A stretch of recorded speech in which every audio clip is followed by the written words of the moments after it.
Parker-Hannifin's fiscal Q4 2026 earnings are officially a robust across-the-board beat. Q4 revenue came in at $5.755 billion, crushing the $5.57 billion consensus. Adjusted EPS hit $9.27, just obliterating the $8.29 estimate. And for FY27 guidance, management is calling for an adjusted EPS of $34.25 to $35.25, which easily beats consensus. But the revenue guidance is sitting at $20.9 billion to $21.5 billion, which completely misses the $22.7 billion consensus by over $1 billion. Yet shares gapped up anyway, closing up 7.31% at $40,069.80, hitting intraday all-time highs on double the average trading volume. No. So how do you guide higher on EPS, miss consensus revenue by over $1 billion, and still get rewarded with a massive stock surge? Well, it really just comes down to a massive structural accounting mismatch between management's methodology and Wall Street's models. Yeah. Analysts had actually already baked two pending acquisitions into their spreadsheets. Right, Filtration Group and Circor. Exactly. We're talking about nearly $11.8 billion in total deal value there. But Parker-Hannifin's management played it strictly by the book. They excluded those pending deals from their official FY27 guidance because, well, the final regulatory approvals just haven't cleared yet. Okay, so the revenue isn't actually missing. It's just sort of sitting in a regulatory waiting room. Right. Once those deals close, they're projected to add around $1.8 billion in annualized revenue, which completely bridges that gap with consensus. So the top-line panic is basically a mirage. A mirage, yeah. But the bottom line is very real. I mean, that EPS beat was driven by a record 28.0% adjusted segment operating margin. And that margin is really the engine of this earnings beat.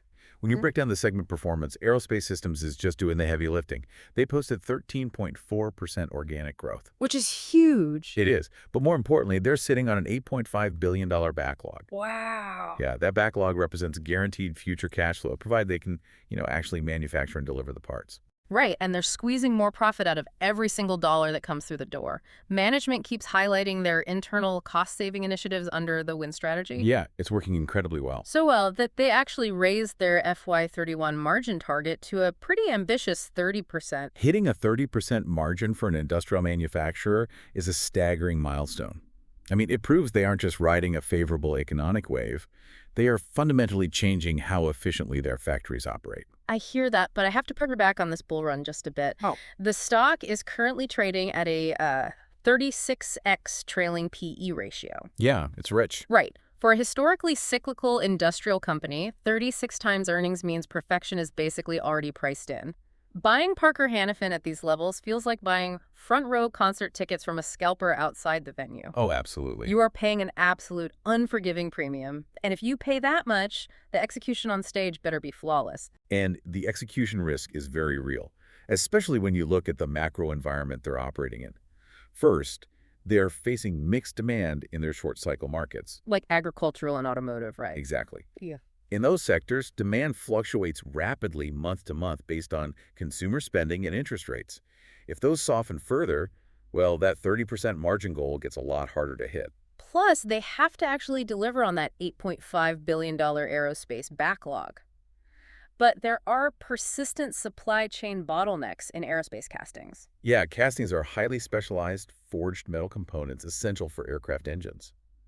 Because the metallurgy is so complex, lead times are incredibly long. So if they can't get the raw castings, They can't build the final product, which means they cannot convert that massive backlog into actual recognizable revenue. right. And looming over all of this is the sheer weight of integrating nearly $12 billion in new acquisitions. Doing that in a higher-for-longer interest rate environment is the ultimate tightrope walk. If the integration hits speed bumps or, if those expected operational synergies are delayed. It could severely pressure their near-term margins. Exactly. And drive up the cost of servicing the debt they took on to make those purchases in the first place. So here's a final thought for you to mull over.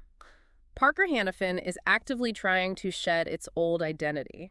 They do not want to be seen as a cyclical manufacturer tied to the whims of the economy anymore. Right. They're pivoting toward becoming a resilient, long-cycle compounder. Exactly. Buoyed by high-margin niches like liquid cooling for AI data centers. Which is a brilliant pivot on paper, but it really sets up a fascinating collision course. Yeah.